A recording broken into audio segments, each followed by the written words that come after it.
নিজ দল প্রতিপক্ষ খেলোয়াড়দের প্রতিও লিওনেল স্কালোনি যেন সমান মনোযোগী। ম্যাচ হারলেও এবারে ফাইনালে অসাধারণ এক নজির গড়লেন তিনি। দেখিয়ে দিলেন একজন কোচ কেমন হয়। স্প্যানিশ এক ফুটবলার ফাউলের শিকার হলে তাকে দেখতে সবার আগে ছুটে আসেন তিনি, দেন মহৎ হৃদয়ের পরিচয়। লিওনেল স্কালোনির এমন উদার মানসিকতা নিয়ে বাকিটা জানবো রিপোর্ট।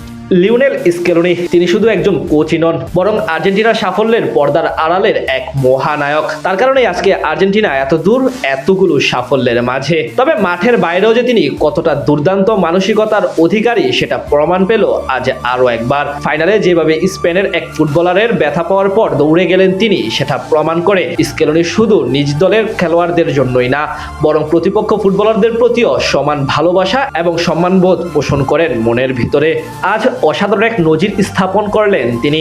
কোচ হিসেবে বা একজন গুরু হিসেবে যেমন হওয়া উচিত শিষ্যদের প্রতি, ঠিক সেটাই যেন চোখে পড়ল তার মাঝে।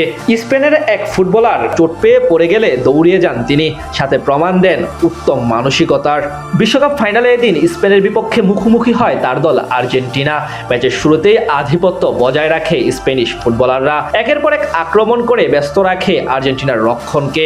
কখনো ডান প্রান্ত দিয়ে ইয়ামাল, কখনো বাম প্রান্ত দিয়ে কুকুরেলা। সব আক্রমণে এক প্রকার দিশেহারা হয়ে পড়ে আর্জেন্টিনার ডিফেন্ডাররা। তবে এর মাঝে যেন আলোটা কেড়ে নেন স্কেলোনি। ম্যাচের মাঝে হঠাৎ করে স্পেনের এক ফুটবলার ফাউলের শিকার হলে সেখানে দৌড়ে গিয়ে এক প্রকার অসাধারণ মানবিকতার এক নজির স্থাপন করেন স্কেলোনি। ম্যাচের তখন চলছিল 15 মিনিটের খেলা। বল পায়ের ছুটছিলেন দানি ওলমো। স্পেনের এই ফুটবলারকে হঠাৎ করে ফাউল করেন ম্যাকঅ্যালিস্টার। দৌড়িয়ে এসে তাকে ট্যাকল করতে গিয়ে ফেলে দেন, আর তখনই মাঠে পড়ে গড়াগড়ি খেতে থাকেন দানি ওলমো। ব্যথায় পা ধরে চিৎকার করতে থাকেন তিনি।